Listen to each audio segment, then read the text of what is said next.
Ça fait déjà quelques jours que Gemini 3 est sorti de chez Google. Sur le papier, elle est présentée comme la meilleure IA de l'univers. Ça fait plusieurs jours que je la teste pour vous et dans cette vidéo, on va voir exactement quels sont les avantages de Gemini 3 et comment on peut en tirer profit. C'est quoi Gemini 3 Pro? Donc on va faire un ancrage sur le Pro, bien sûr, parce qu'on va rester focus sur cette version. C'est tout simplement le nouveau gros cerveau de Google. C'est une IA qui va comprendre le texte, les images, les vidéos et les captures d'écran. Donc il peut faire ça tout ça en même temps, ce qu'on appelle la multimodalité. Tu peux lui montrer une vidéo d'un process, des pages web, du code, des PDF et plusieurs images d'un coup.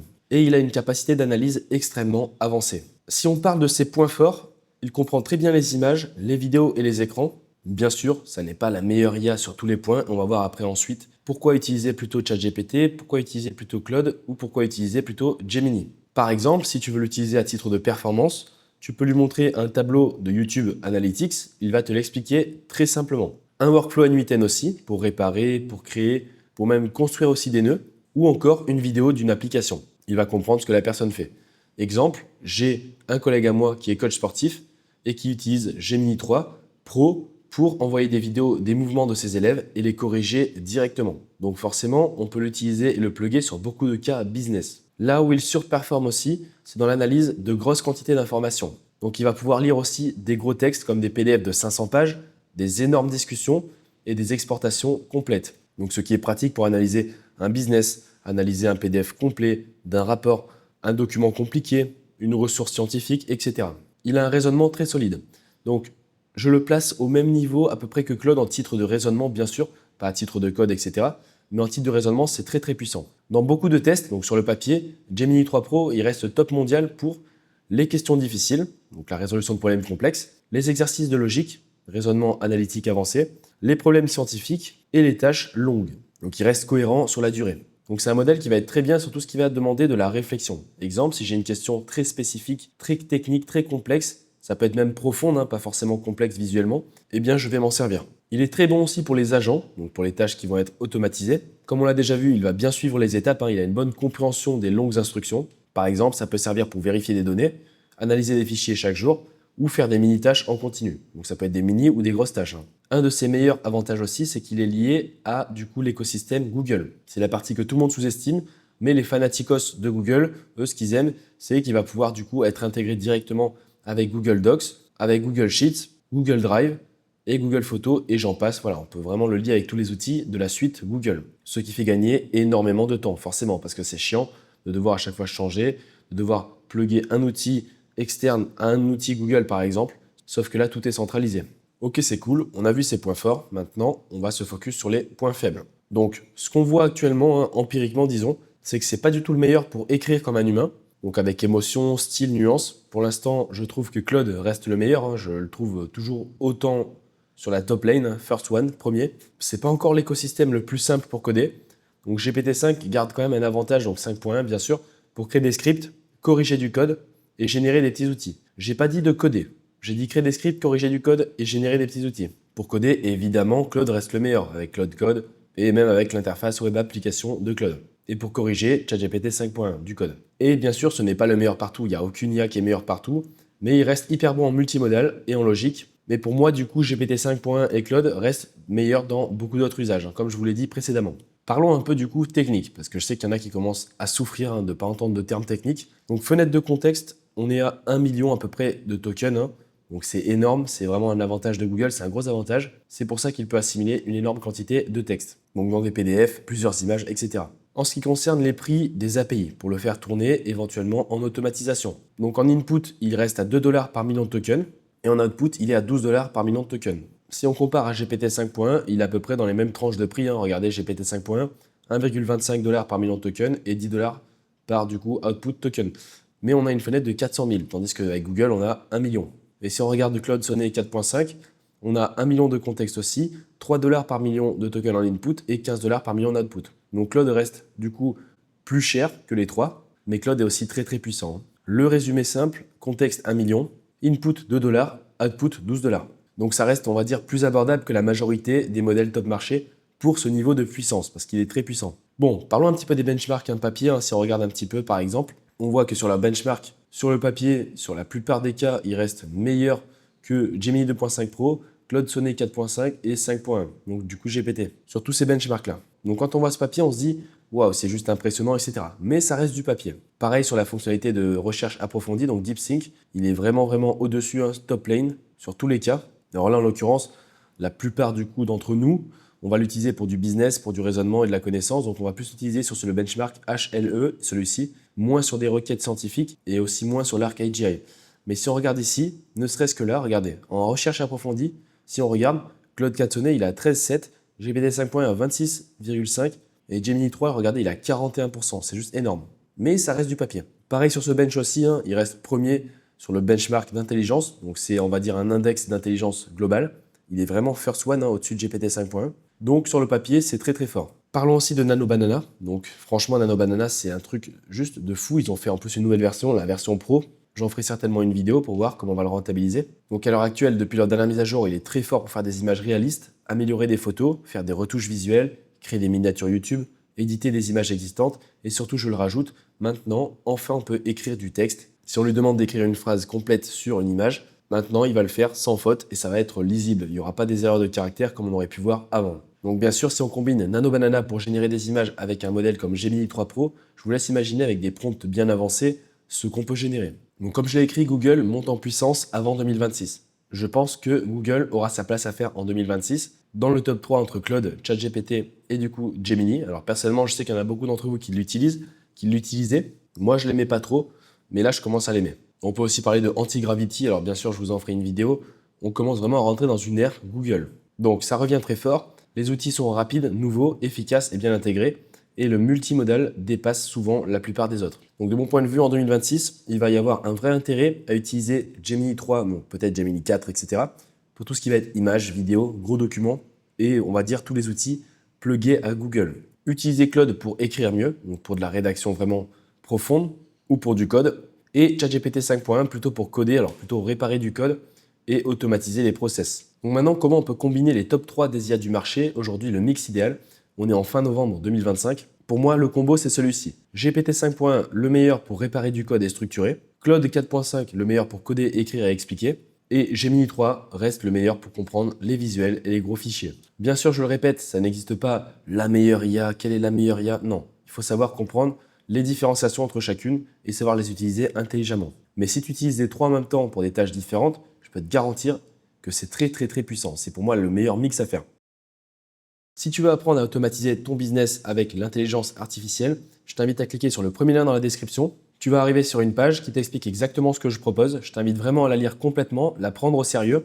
Et si jamais tu es intéressé par l'offre, tu peux cliquer sur n'importe lequel des boutons, prendre un rendez-vous directement et ensuite tu pourras nous rejoindre. J'ai même un Trustpilot, tu peux voir, on a 26 avis. Tu pourras lire, il y a vraiment plein d'avis différents. Tu pourras voir qui a fait quoi, qui a réussi à automatiser quelle tâche, à gagner, à facturer, à être plus rentable. Bref, j'ai pas plus à te dire. Bonne vidéo. Donc pour ceux qui connaissent ma chaîne déjà, on va utiliser ce système N8N pour passer à l'étape de test de code. J'ai généré 20 interfaces avec du coup ce système.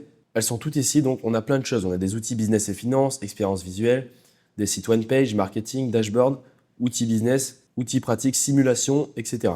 Donc là, on va venir mettre Gemini 3, voilà, directement Pro, parce que c'est lui qu'on a utilisé et on va les installer ici. Super. Donc si jamais tu ne connais pas du tout mon Airtable, je vais te l'expliquer rapidement. Donc pour ceux qui le connaissent déjà, bien sûr, je l'ai du coup amélioré récemment. Donc là, on a les prompts de ce qui a été généré. Là, c'est la catégorie maintenant, le LLM utilisé. Là, c'est le code HTML complet, donc le code qui du coup correspond à ce que je vais te montrer visuellement. On a le nombre de caractères du code, donc maintenant je benchmark aussi ça pour voir, ok, bon, Gemini 3 pour le générateur de code QR, il a fait 15 070, donc du coup caractères dans son code. On va les noter sur l'esthétique, fonctionnalité. Et en fait, après, ça donnera une note globale avec une formule. Et maintenant, on va commencer. Donc, simulateur de négociation de contrat de scénario. Donc, on va regarder ça. Donc là, on arrive, négociem, d'accord, développeur freelance, on clique. On arrive sur une interface. Alors, c'est quand même assez complet, on va dire, j'ai l'impression. Alors, on fait une proposition. Je propose 3 300 €. Ah, c'est quand même pas mal, ça. Là, j'accepte. Accord mitigé. Ah oui, c'est complet, ouais. Attendez, on va tester un autre. Votre solution nous intéresse. Notre budget est de 50 000 €. Donc, on va mettre 55 000. Propose. Allez, imaginons par exemple, je mets 51 000, qu'est-ce qu'il va me dire? Accord mitigé. Ok, donc ça veut dire qu'en fait, il y a toute une logique derrière. C'est très fort. C'est très fort pour du one-shot. On va mettre une note. Pour l'esthétique, on va lui mettre 4, c'est simple, clair, précis. Et en fonctionnalité, 5. Ce qui lui fait une note de 9 sur 10. Ensuite, on enchaîne. Animation de courbe d'adoption de produits. Donc là, pourquoi on teste plein de choses de ce... Waouh, c'est énorme ce qui s'est passé là. L'animation était pas mal. Même les lueurs et tout, c'est pas mal. Hein. Rejouer l'animation. Innovateur, adopteur. Ok. Ah oui, carrément. Donc là, en fait, ce qui est bien, ce qu'on fait, il y en a plein qui vont se dire, mais je comprends pas pourquoi tu fais ça sert à quoi, nanana. En fait, ce qui est bien, c'est qu'on le teste sur plein de choses différentes et de voir concrètement est-ce qu'il arrive à bien réagir, bien comprendre, parce qu'il y a une logique mathématique qui est extrêmement diversifiée par rapport à chacune des tâches. Donc on va lui mettre une note, hein. Pour le coup, là, l'animation de courbe d'adoption d'un produit, bon, on est sur une esthétique à 5 et en fonctionnalité, on est à 5, hein. Pas plus, hein. Il nous a fait ce qu'on lui a demandé. Calculateur de rentabilité d'investissement immobilier. Donc allons-y, là on commence à rentrer dans des choses beaucoup plus concrètes, hein, qui peuvent servir à des agences par exemple. Prix d'achat 15 000, ok, donc là on a tout. Est-ce que c'est en direct? Si là je rajoute un 0, oui c'est en direct. On a une rentabilité nette, on a une logique de couleur, hein. Vous avez vu quand j'ai mis un 0 ici, il passe de noir à vert, donc il y a une logique. Financement bancaire, l'exploitation. J'ai envie de vous dire, hein, c'est pas très compliqué pour lui, hein, en ce qui concerne sa qualité. On a un ratio aussi crédit-loyer. C'est quand même pas mal, hein. Je pense que vous voyez, vous pouvez créer un système comme ça et le mettre, du coup le facturer plus le mettre sous abonnement à une agence immobilière sur la rentabilité, ce qui permet de calculer rapidement les cash flows. C'est vraiment très puissant. Donc, on va lui mettre une esthétique 4. 4 parce qu'en fait, c'est simple. On n'a pas des, je veux pas des néons, c'est simple, c'est pro, c'est vandal. Et fonctionnalité, je mets 5. Ensuite, on va voir un site one page pour un DJ producteur avec player audio. Ah oui, d'accord, carrément. Alors là, du coup, on a le site, je vais augmenter le son, Nexus, électronique, écoutez. Alors si la musique marche, je m'arrache la tête, hein. Ok, la première fonctionne, on va essayer une deuxième. D'accord. Alors je sais pas comment ils ont fait pour faire ça, j'avais jamais vu ça sur aucune IA qui génère avec du son. Ouais, là, oh, elle est pas mal l'animation. Ok, 500 000 streams, les tournées, le booking. C'est du one-shot, hein, c'est du one-shot prompting, je vous laisse imaginer. Est-ce que l'encre fonctionne? Musique, accueil, bio, tout fonctionne bien. Alors là, c'est du perfect, hein. Là, je peux pas dire mieux. Bah écoutez, on va noter ça. Donc, on va mettre esthétique 5 et fonctionnalité 5. Tout fonctionnait. On passe du coup, alors on va pas les faire dans l'ordre. Calculateur et coût d'acquisition client, CAC, et du coup, lifetime value. Donc, tac. Alors, dépenses marketing, 3 000 euros. Dépenses commerciales, 1 500. Nouveau client acquis, on va dire 23, ok.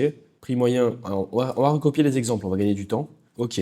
Et là, du coup, alors ce qui est marrant, c'est que, ok, là je vais mettre même 4. Ça nous calcule un ratio, on a un CAC estimé, un lifetime value, une marge brute, simple. On a même une balise qui s'affiche si c'est sain, si c'est bien, si c'est excellent. Votre modèle est sain et scalable, vous générez significativement plus de valeur que vous ne dépensez. Donc, franchement, c'est très bien. On va le noter, un cash, hein, ça fonctionne bien. 4 en esthétique et 5 en fonctionnalité. Ensuite, on enchaîne sur un outil d'optimisation de prompt pour IA. Donc, vous voyez, niveau code, en fait, on ne l'a pas mis sur un piédestal, mais il est quand même très bon. Donc là, on a un prompt initial. Écrit un prompt... attends. Rédige un article de blog sur la polarité inversée. Ok. Donc là, notre objectif, c'est quoi? C'est du coup... Alors GPT-4, ok, la mi-journée générique. On va laisser ça. On veut quoi? Plutôt plus de clarté et de précision. Et l'injection de rôle, persona, on va mettre ça. Optimiser le prompt. Ah oui, d'accord, carrément, il a réécrit comme ça. Mais comment il a fait ça? Ok, j'ai compris. Ouais. Ouais, je pensais qu'en fait c'était l'IA qui avait fait ça, mais comme j'avais pas plugué d'IA, ça m'a brain fucked. En fait, ouais, tout ça, c'est déjà de base écrit, et ce qu'il a juste remplacé, c'est cette variable-là, donc la tâche. C'est assez marrant, je m'attendais pas du tout. Et du coup, si je mets fait par exemple du chain of thought, voilà, on refait optimiser. Voilà, il va nous faire détailler ton processus de réflexion étape par étape, hein, avec la méthode COT. Waouh, c'est très fort ça. Bah écoutez, regardez, hop, là c'est 5-5, hein, je vous le dis, hein. Poum. Jeu 2048 avec animation fluide. Alors on va regarder ça. J'aime beaucoup le 2048. Ouais, il ressemble vraiment. Ah, on dirait le même jeu. On dirait que c'est. Ils ont recopié exactement. Ouais, trop bien. Alors c'est assez impressionnant parce que l'animation est fluide. Je connais le jeu 2048 par cœur. C'est un jeu que j'adore jouer. Et là, l'animation elle est fluide et il est même meilleur que le jeu de base, quoi. C'est ça qui est assez marrant. Allez, on va le noter. 5-5. Tac. Alors pour le coup, je peux vous dire, hein, j'ai benchmarké quelques IA. J'ai jamais mis autant de 5, hein. Actuellement, c'est très rare que j'ai fait ça, hein. On enchaîne sur un site de service de déménagement, design carton et scotch, animation camion qui traverse. Alors là, vraiment, on est sur un truc plus précis. On va voir s'il peut assumer ça. Déménager sans le stress. Ah oui, d'accord. Alors là, c'est assez marrant. Regardez, il y a un camion qui passe. Bon, les roues, elles sont un peu foireuses, hein. Je pense qu'il n'a pas bien compris comment elles devaient tourner. Nous emballons, transportons, livraison, nos formules. Vous avez vu, il a mis des espèces de scotch comme ça, mais ça, j'avais jamais vu ça encore. C'est vraiment, on voit des nouvelles choses, hein. Comment ça marche? Demande de devis, visite technique, c'est très clair. Bon de transport, non, c'est ouf là ce qu'il a fait. Accueil, service, c'est très fort. Donc, on va quand même le noter. On va lui mettre du coup un design esthétique, on va lui mettre un 4, il a fait un effort. Et en fonctionnalité, on va lui mettre un 5, hein. En fait, voilà, j'ai l'impression, alors c'est peut-être biaisé, hein, mais j'ai l'impression qu'en termes de fonctionnalité, donc Les fonctionnalités, ça reste que de la logique mathématique. Et comme on sait que c'est un des modèles les meilleurs en logique, en compréhension et sur les benchmarks papier, ben, on l'a vu, hein, c'était le meilleur. Regardez, on a que des 5. C'est la première fois que je mets autant de 5. Là. Dashboard de suivi de trafic web et analytics. On y va. Ah ouais, le dashboard, il est vraiment puissant. Il est vraiment stylé. Alors, bien sûr, là, on est bloqué sur la vue d'ensemble parce que c'est du one page. Mais on a une base qui est très solide, là. Hein. Là, il ne reste plus qu'à plugger des API. Là, il y a du temps direct. On peut modifier. Alors, on ne peut pas modifier, on ne peut pas cliquer ici. Mais pour du one page, c'est vraiment pas mal. Hein. Par exemple, pareil, pour une boîte qui fait du SEO, etc., tu leur crées une interface comme ça, pluguée, avec les visiteurs de site, avec du coup des camemberts, les pages les plus visitées, tout ça avec les API, par exemple, de Google Search Console. Il y a moyen de faire quelque chose de très très puissant. Donc là, on va lui mettre 5 en esthétique, je ne peux pas faire mieux. Et en fonctionnalité, je lui mets 4 parce qu'on ne pouvait pas cliquer sur les boutons, c'était plutôt limité. Analyseur de sentiments de review client. Donc ça, par exemple, pour les e-commerce, hein, pour voir un petit peu, selon chaque produit que tu as pu lancer, hein, les reviews concrètes sémantiquement, avec des analyses de la sémantique. Hein. Analyseur de review, évaluer un. Ok, bon, bref. J'ai adoré ce produit, il était vraiment nul et trop bien à la fois. Donc là, par exemple, on va faire un test, on va analyser. Sentiment global positif. Alors, je ne sais pas comment il analyse. Je ne sais pas s'il y a des librairies qui peuvent analyser la sémantique et dire si c'est positif ou pas. Parce que là, il n'y a aucune IA qui est pluguée. Il n'y a aucune IA, c'est que du code. Mots-clés détectés. 3.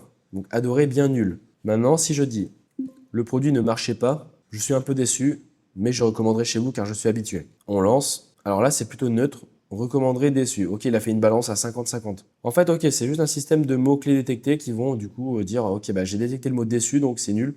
Et si je marque juste déçu, voilà, pam, là on va être sur du rouge à mon avis, voilà, négatif direct. Ok, c'est du 5-5 encore une fois. Incroyable. Outil de comparaison de fournisseurs avec scoring. Donc ça pour toutes les boîtes qui ont plusieurs fournisseurs, on peut faire un scoring de ses propres fournisseurs. Hein. Alors le prix, coût, ok on peut modifier. Imaginons ABC Corp, voilà. La note sur 10 on va mettre 8, note qualité on lui met 3, note des délais on va lui mettre 9 et note des services on va mettre quand même 5. On calcule et on ajoute, ça nous crée un radar, ça c'est cool. C'est quand même pas mal cette idée. Et on peut exporter. Alors si j'exporte, je vais voir un peu en PDF. Ah ouais, d'accord. Regardez, c'est vraiment bien fait. Hein. Alors du coup, c'est bien fait, mais quand on exporte, ça exporte pas ce qu'on vient de créer, ça exporte juste la page. Donc je pense qu'il y a un travail d'amélioration du prompt, bien sûr. Mais bon, si là j'en fais un deuxième, ok. Et là je mets 10-10 pour voir. On se retrouve avec du coup le deuxième qui est affiché ici, le score final. C'est pas mal ce système-là. Allez, on va lui mettre un 5-5. Je vais pas lui enlever de points pour l'exportation, parce que c'était pas quelque chose qui était prévu de base dans le prompt. Donc on ne peut pas l'annuler pour ça. Hein. Ensuite, interface de système de notation fournisseur. Donc là, on est sur quelque chose de similaire, mais c'est un système de notation. Ok, donc là, on a tous les fournisseurs. Est-ce que les étiquettes marchent bien? Oui. Logistique, matière, IT, tech, tous. Est-ce que le système de recherche marche si je tape global? Oui, c'est bon. Est-ce qu'on peut les noter? Oui. Ah, c'est excellent. Regardez, c'est incroyable ce qu'il nous a fait en one shot. Super. Enregistrer l'évaluation. Ah ouais, c'est vraiment... Là, franchement, c'est assez impressionnant. Hein. Là, je vous le dis, j'ai rarement eu si peu de bullshit dans la qualité de ce qui a pu être codé. Hein. Donc 5-5. Allez, on enchaîne avec une landing page de Wedding Planner Luxe avec Timeline. Donc ça, c'est Wedding Planner, c'est ceux qui sont organisateurs de mariage. Hein. Donc organisation de mariage de luxe, créateur d'instants. Alors là, il y a un problème de contraste. Hein. Donc là, il faut retravailler un peu la logique. Ça, il fallait le mettre en blanc. Planifier votre rêve. Alors si on scrolle, waouh, là, on a vraiment un truc qui est clean, hein, qui est vraiment épuré. Même ce contour, vous voyez, ce contour autour là, ça fait vraiment... On voit pas ça sur toutes les IA. Sur mesure, nos prestations, organisation complète, design et scénographie, coordination. Il y a vraiment un travail là, regardez, il y a vraiment un travail qui est assez impressionnant. Je vous le dis parce que bon, j'ai fait beaucoup de tests avec les IA. C'est le fait de modifier deux polices différentes à des tailles différentes, couleurs, garder une cohérence. Là, ces petits 0,1, 0,2, 0,3, ça, on voit pas ça souvent. Hein. Donc là, bien sûr, c'est un espèce de carrousel. Il faut rajouter des images. Il est bien aligné, il y a une petite animation. Et on a carrément la barre de contact, donc c'est vraiment propre. Hein. Et il a été, bien sûr, daté en 2023. Donc là, on va dire esthétique. Est-ce que je lui mets un 4 juste pour le titre? Non, je vais lui mettre non, je lui mets un 4 ouais, juste pour le titre. Ouais. Parce que le titre en noir comme ça n'a pas respecté le contraste. Outil de création de quiz avec type de questions variées et scoring. Donc mon nouveau quiz, ok. Donc là, on peut créer ça directement. Si je fais exporter, il se passe quoi? Ça l'a exporté, mais comment? Bon, l'exportation n'a pas trop marché. Et si je fais aperçu, du coup, voilà mon nouveau quiz. On commence le quiz. Ah oui, d'accord. Valider les réponses. Ah, ça marche vraiment bien, putain, mais pour du one-shot, c'est incroyable. Quelle est la capitale de la France? Alors, on va mettre Paris. Alors, j'ai même pas lu la question. On refait ça. Oui, ça fonctionne bien. J'ai envie de te dire, comment tu peux ne pas mettre 10, 5 sur 5, là, 10 sur 10? 5-5, hein. Simulateur de plan d'épargne retraite pour dirigeants. Donc, âge actuel 40, versement mensuel, technique marginale, 41%, imaginons. On a un truc qui est propre. Hein. Vous voyez, après, on peut améliorer le design. Si on a une entreprise, qu'on doit lui mettre ça en place, un système, on peut créer ça, ensuite plugger les API, mettre le logo de l'entreprise, facturer ça. Imprimer la simulation. On fait voir un peu s'ils l'ont bien calibré parce que ça devrait être bien fait normalement. Donc, ouais, c'est vraiment bien fait, hein. Regardez. En un seul prompt one-shot comme ça, on a un simulateur propre qui fonctionne. On peut exporter et direct. On est sur du 5.5, hein. Application de tirage au sort avancé pour concours. Poids, exclusion. Alors bon, il y a des choses un peu diverses et variées, mais tout ce qu'on teste là, c'est juste impressionnant. Donc, liste nom du participant, Tony. On va mettre un deuxième, hein. Voilà, Paul. Qu'est-ce que c'est que ça? Donc là, on est bon. Est-ce qu'on peut mettre des sons, ouais, son FX, lancer le tirage. Ah, incroyable, vous avez vu le son, l'animation. On va retester pour voir si on peut tomber sur Tony, hein, c'est du 1 sur 2. Ouais, je veux Tony, moi. Bon, Paul, il a de la chance. Alors là, ça fait trop de fois qu'on tombe sur Paul. Est-ce que c'est vraiment un coup de malchance? Parce qu'en fait, c'est ça le plus important, c'est la logique de ce qui a été développé derrière. Ah, ça y est, Tony. Bon, il a eu de la chance, Paul. Donc, bah, c'est du 5-5, hein, encore une fois. Incroyable, regardez le nombre de 5, les notes. La pire note, c'est 9 sur 10 pour l'instant. C'est incroyable. Générateur de code QR personnalisé avec logo. Alors ça, j'ai hâte de voir ce que ça va être, hein. Donc, on va laisser le site comme ça. Glissez votre logo. On va mettre un logo. Moi, j'ai des images que j'ai utilisées pour les news du jour, hein. Donc, c'est les news de la communauté premium. On va mettre ça, par exemple. Taille du logo, on va laisser et on va... Et ça marche pas. J'ai l'impression que ça marche pas. Télécharger le PNG. Ah, vous avez vu, il y a même carrément les petites boxes de couleurs pour modifier. Tac. Non, ça marche pas. Ouais, j'ai l'impression que le code QR se génère pas. Après, c'est peut-être un peu trop technique ou peut-être il faut plugger une API de création de code QR. Pas marché. Bon, fonctionnalité 2, esthétique 5. Convertisseur d'unité universelle, devise, distance, poids, volume, etc. Allons-y. Donc, on va le tester sur de la température. Voilà, Celsius, Fahrenheit, hein. 20 degrés, je crois que de tête, c'est 70 et quelques, non? Ouais, c'est à 68. Après, on peut tester sur un truc simple, distance et longueur. 20 km, 20 000 mètres, c'est bon. Masse et poids, 20 tonnes, 20 000 kg. Température, bon, on était bon. Volume, 20 mètres cubes, 20 000 litres, on est bon. Données numériques, 20 terabytes, ce qui fait un total de 20 000 gigabytes. Vitesse, 20 mètres secondes, ça fait 71 km par heure. Et encore, bien sûr, on peut venir modifier, hein, vous avez vu. C'est vraiment complet, hein. Là, c'est juste puissant, hein. Et 20 dollars américains font exactement euro. Alors là, vous avez vu cette petite animation et ce petit truc de switch comme ça, là, c'est très plaisant. Très plaisant. 5.5, hein. Je peux pas faire mieux, hein. 5.5. Planificateur de semaine pour entrepreneurs. Je sais que je connais des élèves donc, que j'accompagne qui, eux, développent des outils de productivité pour les entrepreneurs. Et j'en connais un qui va peut-être être intéressé et va certainement améliorer son outil grâce à Gemini 3. Donc, par exemple, lancer la campagne de marketing sur Instagram. Donc, ajoutons des tâches. Dormir, manger, boire, chanter. On va créer des tâches, on va regarder un petit peu. C'est pas mal ça, on va créer tout ça. Là, quand on coche, forcément, la logique dit qu'on avance sur notre semaine. On peut mettre des notes et des rétrospectives, hein, très bien. Et si on imprime, par exemple, comment c'est du coup? C'est très bien fait. Vous avez vu, alors le fait d'imprimer et que ce soit bien calibré, qu'il n'y ait pas d'éléments trop qui se mangent. Alors là, s'il y a un élément qui dépasse un peu là, ça c'est un peu chiant. Mais quand les tâches sont cochées, vous avez vu, même dans le PDF, elles sont cochées. Donc très bien. Et que dire de plus? 5.5. Voilà, 5, 5. Et pour le dernier, c'est le tableau de bord de santé financière d'entreprise. Super intéressant pour suivre les finances et monitorer une boîte. Super interface, voilà, très bien, très clair, précis. Franchement, ça peut être du mode production. Donc là, pour le coup, on ne pourra pas aller sur les autres pages parce que c'est du one page, mais ça peut être une bonne base qu'on va réutiliser pour l'améliorer, enfin pour du coup créer les autres pages, hein. Nouvelle entrée, ne marche pas, exporter, eh ben, il va se prendre un 4, hein. L'interface est vraiment bien, après on peut l'améliorer, c'est du one shot, mais du coup c'est pour ça que je lui mets un 4, parce qu'on peut même pas cliquer sur une nouvelle entrée. Et fonctionnalité, bah, je vais lui mettre alors non, pardon, 5 en esthétique et 4 en fonctionnalité. Bref, c'est pas une vidéo vraiment du coup que sur le code, hein. Je voulais vraiment vous montrer un petit peu tout. On va aller après un petit peu voir d'autres choses. Mais regardez-moi ça, les notes, j'ai jamais vu ça. Regardez, la pire note, elle est à 7 sur 10 et la meilleure note, bon, il n'y a que des 10 sur 10. Regardez, il y a plus de 50% qui sont à 10 sur 10. Selon moi, bien sûr. Si on regarde par exemple avec Claude 4.5 Haiku, regardez, la pire note, elle est à 2 sur 10. Regardez, le nombre de vers, hein, il n'y en a pas beaucoup des vers. Regardez DeepSeek V3.1, il n'y a que 4 vers. Regardez GPT-5 à sa sortie. Alors GPT-5 à sa sortie, il y avait quand même pas mal de vers, hein. Il y avait quand même pas mal de vers. Il était bien stable. Claude 4.5 Sonnet, bon, peut-être qu'on était un peu violent avec lui, mais il n'y a pas beaucoup de vers. Et GPT 5.1, il avait quand même pas mal de vers. Donc vous avez compris que Gemini 3 Pro, là, c'est quand même énorme. Regardez, il n'y a que un seul orange. C'est juste énorme. Donc bref, hein, pour faire le tour, franchement, sur N8N, du coup, forcément, vous allez pouvoir l'utiliser sur OpenRouter. Voilà, vous avez vu, moi, je l'ai plugué un Gemini 3.pro Pro Preview directement. Si vous voulez aller sur OpenRouter manuellement sur leur site, c'est pareil. Vous pouvez créer très bien un chat ici. Voilà. On va venir choisir Gemini 3 Pro Preview, c'est celui-ci actuellement. On peut venir aussi se mettre du petit Claude du coup Sonnet 4.5 et se mettre du petit GPT 5.1. Comme ça, on a les 3 monstres, on va dire. Par réflexe, ce qu'on peut faire, c'est qu'on peut venir du coup customiser les systèmes prompts, les laisser vides. Choisir du coup les providers. Donc, si on veut choisir, moi personnellement, je ne les choisis pas. Modifier les températures, top pi, etc. Donc là, moi, je vais mettre du 0.5. On va faire 0.5. Ouais, 0.3. Allez, 0.3. En top pi, on va le mettre du 0.8. On va apply to all pour appliquer ça à tous les modèles. Donc normalement, il est pas. Ouais, je vais aussi enlever les systèmes prompts parce que je veux pas de système prompt. Voilà, nickel. Alors bien sûr, c'est pas l'objectif de le tester que pour du code, mais on pourrait très bien le tester voilà, sur des jeux 3D, sur des jeux 2D, sur des landing pages, des applications. Mais là, ce qu'on va faire, c'est qu'on va lui poser une question, on va dire plutôt axée sur la logique, le raisonnement, on va dire profond. Donc là, je vous montre en cas concret ce que je fais. Je vais sur ChatGPT 5.1, voilà, pour que ça enchaîne, et je lui dis, j'ai envie de poser une question à une IA qui va être profonde en termes de logique, de réflexion, en mode raisonnement. Prépare-moi 10 versions différentes de questions que je peux poser. Je ne veux pas des questions forcément scientifiques, des questions logiques utiles pour le quotidien de n'importe quelle personne. Voilà, on va faire quelque chose comme ça. Vous avez vu, c'est le quotidien. On n'est pas que sur une IA et dire ça, c'est la meilleure IA et je suis tout le temps dessus. Non, le quotidien, c'est de switcher comme ça, d'utiliser celui-ci parce qu'on a besoin de rapidité, d'efficacité, d'intelligence, mais pas trop d'intelligence non plus.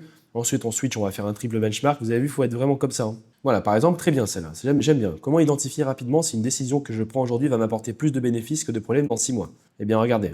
On va poser ça directement sur la table. On envoie. Comme ça, on fait un triple benchmark. Ne vous inquiétez pas, c'est pas fini. La vidéo n'est pas finie. On va essayer de le tester de manière la plus multimodale possible, sans être trop biaisé et sans forcément aller sur l'interface de Gemini 3, donc de Gemini tout simplement, gemini.com quoi. Donc les raisonnements, on s'en fout, on va pas les ouvrir. Là aussi, voilà, donc ils ont terminé. Ce qu'on va faire avant de regarder pour se biaiser complètement, on va aller regarder dans les activities, donc voir combien ça nous coûte. Donc là, pour la requête qu'on a posée, Claude 4.5 sonné, ça nous a coûté exactement même pas un centime, donc pratiquement un centime. GPT 5.1, ça nous a coûté rien du tout parce qu'actuellement il est gratuit sur OpenRouter, ce qui est vraiment bien. Et Gemini 3 Pro, il nous a coûté 2 centimes. Donc vous avez vu, c'est quand même assez cher. Quand je dis assez cher, c'est relatif, vous comprenez. Parce que forcément, vous voyez, input, on a X tokens, et output, la réponse est plus longue. Donc forcément, Claude, il nous a fait une réponse de 460 tokens output, et Gemini nous a fait une réponse plus complète. Donc est-ce que c'est meilleur, plus complet? Je ne sais pas. Donc il nous propose des règles, voilà, 10-10-10, prémortem, réponse assez costaud. Entité citée, Jeff Bezos utilise ce modèle, j'aime beaucoup de mentionner comme ça. On a du coup des listes à puces d'explications, ça a l'air vraiment bien, franchement en termes de réponse, vous le direz, il est très puissant. Porte type 1, type 2, ça n'a pas l'air trop technique, très simple à lire je pense, n'importe qui peut comprendre. Résumé pour décider en 30 secondes. Ok, alors Claude, regardez, il nous a fait une vieille réponse rapide, plutôt vague, ça manque peut-être un peu d'explication, vous cachez ton énergie. Et GPT 5.1 nous a fait une réponse, objectif visé. C'est très difficile de ne pas être biaisé parce qu'en fait là on met sur un piédestal Gemini. Alors c'est pour ça que les commentaires sont très intéressants parce que moi là je suis très biaisé, j'ai envie de dire que Gemini c'est le meilleur. Mais GPT 5.1 aussi, regardez, il nous a quand même fait une bonne réponse. Donc je veux pas trop aller loin, il faut vraiment le benchmarker en interne. C'est pas sur un seul prompt, 10 prompts, ça se fait sur plusieurs semaines qu'on arrive à assimiler la compréhension d'un modèle et pourquoi on l'utiliserait selon son point de vue. Mais je veux quand même tester une landing page. On va lui demander de faire une landing page aux 3 et je vais tout simplement leur dire créer une landing page complète en une seule page que je vais utiliser pour vendre mes prestations de vente, d'automatisation, d'intelligence artificielle pour les PME. Je m'adresse uniquement aux chefs d'entreprise, je vends des systèmes, comme par exemple automatiser les emails, automatiser la facturation, la comptabilité, des tâches de données, la génération de marketing, vidéo, images, texte. Voilà, on va s'arrêter là. Donc là, on a un prompt bateau qu'on pourrait mettre dans un prompt optimizer, ce qu'on va faire absolument. Parce que c'est vrai que ça me manque un petit peu de faire des zigzags techniques. C'est vrai qu'à l'époque, dans mes vidéos, je faisais plus de zigzags techniques et ça vous plaisait. Donc, on va venir chercher notre prompt optimizer, baby. Voilà, optimise ce prompt, 2 points. Voilà, on l'enferme entre 6 backticks. On va le passer sur du GPT instant. Voilà, GPT 5.1 instant. Je veux pas qu'il résonne sur ça. C'est un prompt basique. Et en plus de ça, il va se baser sur la mémoire conversationnelle qu'il a sur moi. Donc, on aura un prompt plus solide. Ok, donc là, on va juste lui dire enlève tous les 2 points. Là, il nous fait des contextes. Vous avez vu, ça arrive souvent, il met des balises de contexte référence parce que quand il se base sur de la mémoire conversationnelle et tout, il peut venir mettre ça et c'est chiant. Voilà. Donc, il nous a fait quoi comme calibrage? Un mode opérationnel plus stratégique, priorité conversion des dirigeants PME. Donc là, on a vraiment un truc plus compliqué, plus solide. L'objectif, produire une landing page ultra claire, accès bénéfices business, persuasif, PME dirigeant, structure 100% prête à l'emploi, optimiser conversion. Ça me paraît cohérent. Donc prenons ce prompt-là, on va pas se prendre la tête. On va le balancer, ce sera beaucoup plus clair. On appuie sur Entrée et puis on n'a plus qu'à attendre. Donc qu'est-ce qu'on va comparer ici? On va comparer, écoutez, esthétique, fonctionnalité. Fonctionnalité, ça va être du 5 partout, hein, c'est très simple. Nombre de fichiers aussi, vous avez vu. Là, on a le nombre de fichiers qui vont être codés. Et puis voilà. Hein. Donc pendant ce temps-là, vous pouvez très bien aller sur gemini.google.com, c'est ici. Voilà, donc moi je suis pas très fan d'aller sur les interfaces, je suis un petit peu plus technique, on va dire, mais vous pouvez très bien utiliser le Deep Research qui est extrêmement puissant. Créer aussi des vidéos suivant l'interface directement. Des images avec Nano Banana. Voilà. Ici, vous pouvez choisir le modèle. Alors moi, bien sûr, je ne paye pas Gemini, du coup, Google AI Pro pour l'instant, mais je vais le payer pour aller plus loin et suivre Google, parce que là, Google, c'est quand même une pépite. Mais regardez, on va faire un test. On va laisser avec le mode raisonnement avec 3 Pro. Voilà, je ne paye pas, c'est gratuit. Hein, tout le monde peut faire ce que je suis en train de faire là. Et je vais lui dire, créer une image d'un robot ultra musclé avec écrit comme texte, je n'ai pas le temps, je dois automatiser au-dessus de lui. Faisons un truc simple comme ça, et puis on va voir comment il va réagir. Bon là, moi, ce que j'aime bien faire, parce que forcément, d'ailleurs, je sais que vous aimez ça dans les commentaires, à chaque fois, vous me dites quand ça part dans tous les sens et qu'on fait des tests et qu'on benchmark, c'est trop bien. Donc là, regardez, on va aller sur OpenRouter et on va utiliser du coup Nano Banana Pro, qui est présent aussi sur OpenRouter pour générer des images. Et puis, on peut directement le lancer. On va voir ce qu'il va nous faire. Et on va comparer les deux entre, du coup, qu'est-ce qu'il nous fait sur Gemini et OpenRouter, sur le même prompt, pour créer une image d'un robot ultra musclé, nanana. Pendant ce temps-là, c'est en train de coder du coup nos sites, c'est toujours en génération. Gemini 3 Pro, regardez, il est déjà à 20 fichiers. GPT 5.1 14 et Claude, il est toujours à 5 fichiers. Donc je pense qu'il résonne encore. Hein. Et c'est quand même un prompt costaud qu'on envoie. Regardez, c'est quand même du prompt. Hein. C'est pas très léger. Donc plus le raisonnement, c'est peut-être logique que Claude résonne trop longtemps. Regardez-moi ça, c'est juste impressionnant. Attention. Ah, on a deux styles, deux univers totalement différents, mais regardez. Regardez le texte. Je n'ai pas le temps, je dois automatiser. Aucune faute. Parfait, bien calibré. Le texte qui passe derrière la tête du robot. Parfaitement, regardez-moi ça. Alors bien sûr, on n'a pas mentionné de style graphique, c'est pour ça qu'on peut avoir des diversités, raison pour laquelle on va refaire la même chose avec le même prompt, sauf qu'on va rajouter juste le style qu'on veut. Voilà, créer des images. Là, on va venir faire clear, du coup, chat, style, cyberpunk, néon, hardcore. Voilà, on va faire un truc comme ça, allons-y. Donc là, je vous laisse imaginer, en fait, à partir d'aujourd'hui, maintenant que vous voyez ça, parce que je sais qu'il y en a beaucoup qui n'ont pas vraiment vu à quel point il était bon en termes de texte. Essayez juste de vous imaginer maintenant qui sait écrire du texte. Ça va débloquer beaucoup de problématiques chez beaucoup d'entrepreneurs, de créateurs de systèmes pour le marketing. Je vous laisse imaginer les idées que les IA peuvent avoir, plus les images que vous pouvez générer derrière, intelligemment, rentable. Pour faire du marketing, c'est juste n'importe quoi en fait. Donc niveau code, ils en sont où là? Alors ça me paraît bizarre, Claude 4.5, il a terminé avec 5 fichiers. Alors je pense qu'il a dû bugger peut-être. Gemini 3 Pro et GPT 5.1, ils sont à 29-28, c'est pas mal, ils ont terminé. Donc on va juste attendre l'image. Waouh, regardez-moi ça, elle est exceptionnelle. Regardez-moi ça. Là, franchement, c'est du lourd. C'est vraiment du lourd, regardez. Donc là, vous avez vu, on voit que il n'y a pas vraiment de différenciation en termes de style, parce qu'on lui a précisé le style, on a été déterministe dans le style. Pas de souci sur le texte, on a des polices. Alors c'est la même police, vous avez vu, c'est marrant, peut-être qu'il chope dans une bibliothèque la même police quand on lui dit ce style-là. Mais du coup, on voit qu'en fait, il n'y a pas d'écart de, comment dire, de qualité entre OpenRouter et gemini.google.com. C'est à peu près la même chose. Maintenant, on va regarder ce qui nous a codé le cochon aux pommes. Donc on va aller directement ici. Alors là, il y a un bug, Gemini 3, donc on va cliquer sur Try to Fix. Ça peut arriver qu'il y ait des bugs. Donc en général, on try to fix, comme ça il repasse en génération. GPT 5.1, on passe en preview. Alors GPT 5.1, ok. Donc on reconnaît directement le style GPT 5.1 avec 40 000 caractères par frame. Il y a trop de texte, c'est trop tout petit, machin.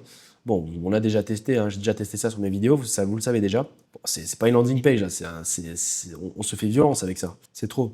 Et du coup, Claude, qu'est-ce qu'il nous a fait? Ouais, il y a un bug, donc je vais le try to fix aussi. Donc pour l'instant, le seul qui n'a pas bugué, c'est GPT 5.1. Alors du coup, Gemini, est-ce qu'il a terminé?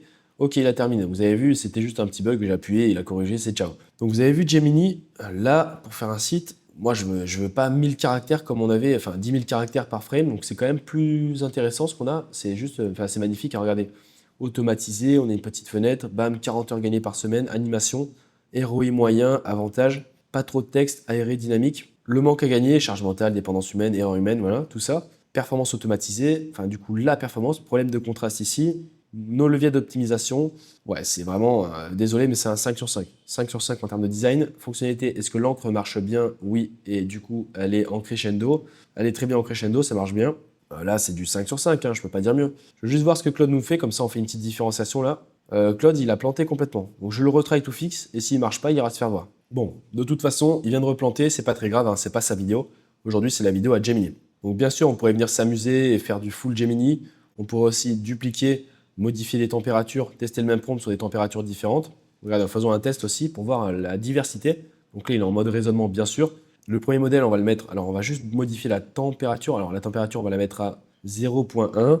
Le top pi, on va le mettre à 0,6. Voilà, 0,6. On va appliquer to all.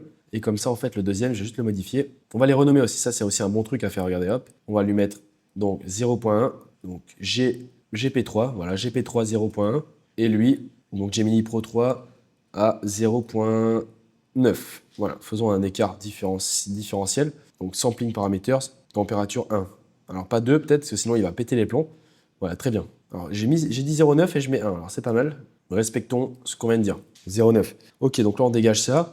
Posons-lui une question de manière binaire et froide en une seule phrase. Comment dois-je réagir si une personne, donc qui est un client, ne vient pas à un rendez-vous, ne s'excuse pas et me demande 3 fois d'affilée de reprogrammer? Très intéressant. Alors, en fait, ma question, elle est biaisée. C'est marrant parce que ceux qui sont bons sémantiquement, vous allez comprendre. Là où je le biaise, alors, essayez de faire un jeu. Faites pause, essayez de comprendre comment je le biaise actuellement sur la réponse. Et moi, je vais vous dire d'office maintenant, on n'est pas dans Dora l'exploratrice, mais en gros, je le dis de manière binaire et froide. Et de manière binaire et froide, en fait, ça va le framer sur le fait que c'est une température faible, une température mathématique. Donc logiquement, j'aurais dû juste lui dire le contexte et qu'est-ce que je dois faire. Mais bon, c'est pas très grave. Donc du coup, le température 0.1, sans excuse ni respect horaire. On va lui refaire un deuxième prompt. En une seule phrase, quelle est la meilleure solution et option et quelle décision dois-je prendre? Parce que là, en fait, il nous propose plusieurs solutions. Bon, le prompt n'était pas très ouf. Alors, du coup, le 0 point en température. Envoyez le non-respect du rendez-vous et l'absence d'excuses, exclut toute reprogrammation et prenez la décision de ne plus répondre tant que ce standard n'est pas rétabli. Ok. Et du coup, le 0.9, la meilleure option est la plus factuelle. Sans excuse ni respect des engagements, aucune nouvelle rencontre ne sera programmée. Et votre décision? Ok, donc là, vous avez vu, il a dit la même chose pour les deux températures. Bref, c'était pas le meilleur des tests. Mais avant de se quitter, on va faire un dernier test quand même. On va aller sur Arxiv récupérer une documentation scientifique. On va essayer de trouver une documentation scientifique du jour même. Donc sur quoi? Sur la perception coopérative peut-être, sur l'IA. Allez, tiens, on va prendre celle-ci. Hop, on va récupérer le PDF. Donc là, il y a un bon chargement. Par chance, peut-être qu'on va tomber sur une documentation énorme. Ça serait bien. J'aimerais bien un gros document. Ouais, c'est pas énorme. Ça fait combien de pages? Ça fait 23 pages. Mais bon, il y a du texte. Donc on va le télécharger. On va venir le balancer, vous savez où, hein, dans Gemini directement. Voilà. Donc assurez-vous de disposer des droits nécessaires. Alors attention à ça, si vous mettez des trucs vraiment sensibles dans les PDF, attention, parce que après c'est plugué à votre compte. C'est pour ça qu'ils vont mettre ce message. Et sachez que sur ChatGPT, ne le mettent pas. Donc là on a un PDF. J'aimerais comprendre cette documentation scientifique qui est un peu technique pour moi. J'aimerais que tu me la résumes, explique les concepts et même analyse toutes les images qu'il y a dans ce PDF pour m'expliquer concrètement. Tout de A à Z. Voilà, hein, très simple, c'est des genres de prompts que je peux mettre quand je veux lire une documentation scientifique. C'est ce type de prompt que je peux mettre. Voilà. Ou dire que je suis débutant, je veux des explications simples. Parce que bien sûr, même les experts qui disent qu'ils sont débutants sur des concepts qu'ils comprennent à moitié vont mieux assimiler l'information que des personnes qui disent « Ouais, moi je suis expert en IA parce qu'il a 2 ans d'expérience, mais qu'il n'a pas les 10 000 heures de pratique. » Bref, je ne veux pas aller plus loin, mais peut-être que certains vont comprendre. Je ne veux pas basculer en mode complot, soyons calmes. Donc si on regarde un petit peu le raisonnement, ok, donc là il va du coup, alors je sais pas ce que ça veut dire, deciphering, donc là peut-être du coup démystifier, à mon avis, les concepts complexes, clarifier les idées clés, analyser l'approche, comprendre le système, voir les visuels, analyser, améliorer la lisibilité. Ok, alors on peut enlever ça. Aujourd'hui, un véhicule autonome utilise ses propres capteurs, lidar, les occlusions, la solution. Ça a l'air vraiment bien expliqué, hein, les voitures n'ont pas besoin d'être connectées. Nickel, c'est pas mal. Conclusion, ce qu'il faut retenir, l'intelligence est dans le tri au lieu de crier toutes les informations tout le temps, les voitures, d'accord, sécurité accrue, efficacité, c'est pas mal. Et ce qu'on pourrait même lui faire, c'est qu'on va voir s'il va bien fonctionner. Je vais mettre un canvas. Très bien, maintenant, crée-moi une présentation visuelle de cette explication complète de cette documentation scientifique. On l'a dit 2 fois 7, ça fait double 7. Non, franchement, c'est du lourd. Et encore, cette vidéo, j'aurais bien fait une vidéo complète, mais elle aurait duré 3 heures si on serait allé sur Antigravity, qui est juste ici, qui est juste démentiel. On rentre dans une nouvelle ère avant 2026. Je pensais que cette ère-là, on allait atteindre ça en Q1 2026, mais on y est bien avant. Et c'est tant mieux, c'est tant mieux. Donc là, forcément, il réanalyse toute la présentation, il développe le deck de slides, il va mapper les éléments, définir les slides visuels, finaliser les assets, créer les slides en HTML, forcément, générer les slides et building HTML slide. Voilà. Il va les construire et du coup, on va dire les merge. J'ai que les termes en anglais là. Les fusionner. Création des diapositives. Donc pendant ce temps-là, pareil, vous pouvez aller sur Notebook.lm, c'est la même chose. Par exemple, sur la maîtrise du système prompt de Claude, boum, ici vous pouvez poser des questions sur des PDF, hein, vous connaissez Notebook.lm, générer. Et là, ça reste du coup du Gemini 3 maintenant, c'est passé en Gemini 3. On a des paramètres, on peut choisir du coup la langue de sortie, il y a eu pas mal de nouveautés. Mais bref, en tout cas, c'est la même chose de ce côté-là. Hein. Ok, donc là, on a une explication, enfin la présentation, on peut l'exporter via slide. Vous savez, c'est ce que je vous ai dit, c'est exactement ça. Le fait que ce soit l'écosystème Google, ce qui est bien, c'est qu'on peut directement l'exporter en slide et on pourra l'utiliser, la modifier assez facilement. Donc c'est vraiment très bien. Alors, on peut la mettre en full screen, ça. Alors, ça, je suis pas très googlé, moi. Alors, attendez, on va l'exporter vers Slide, on va aller tester ça. On peut le partager aussi. J'aurais dû faire ça, le partager, ça aurait été plus simple. Il va nous créer un lien. Voilà, le lien, il est copié. On peut l'ouvrir. Ouais, j'accepte, continue si tu veux. Alors, OK. Les occlusions, ça explique tous les éléments. Alors, le double défi, là, il n'y a pas d'image, mais on pourra la rajouter après. La solution sera CP, approche intelligente qui remplace, ouais. Pas trop de texte, très clair, très précis. Il est intelligent quand même, il est intelligent. Ah ouais, on a carrément le workflow, broadcast, analyse, requête, partage. Et alors là, ce qui aurait été juste exceptionnel, et que je pense qu'on aura peut-être ça en 2026, c'est trop tôt d'avoir ça maintenant, je pense, c'est en fait que, de par le PDF, qu'il arrive à récupérer les images, en faire des captures d'écran et les réintégrer dans une autre présentation derrière. Parce que là, en fait, il allait rechercher des images sur Google, et je ne suis pas sûr que ce soit des images qui correspondent exactement à l'architecture de fusion de ce dont on est en train de parler. Formule du risque, distance, vitesse, intersection, triple couleur. C'est vraiment bien, c'est pas mal du tout là, c'est du solide. Donc ouais, franchement, ça fait une vidéo assez complète sur Gemini. Je suis assez surpris de la qualité, alors surtout sur le Airtable. C'est vrai qu'on avait dit au début que c'était pas le meilleur en code. Bon, j'ai déjà fait pas mal de vidéos, c'est pas le meilleur, mais j'ai envie de vous dire que pour l'instant, sur ce qu'on a pu tester, je trouve que c'est le meilleur. En code, je trouve que c'est vraiment le meilleur. Surtout en termes de fonctionnalité, vous avez vu, tout marchait bien. La plupart, il n'y en a qu'un seul qui flanchait. Il y en a d'autres où il manquait des choses, donc ils ont pris 4. Enfin bref. En tout cas, je vous laisse sur ça. Si ça vous a plu, n'hésitez pas à liker, partager et vous abonner. C'était Mayday, on se dit à très vite. Ciao.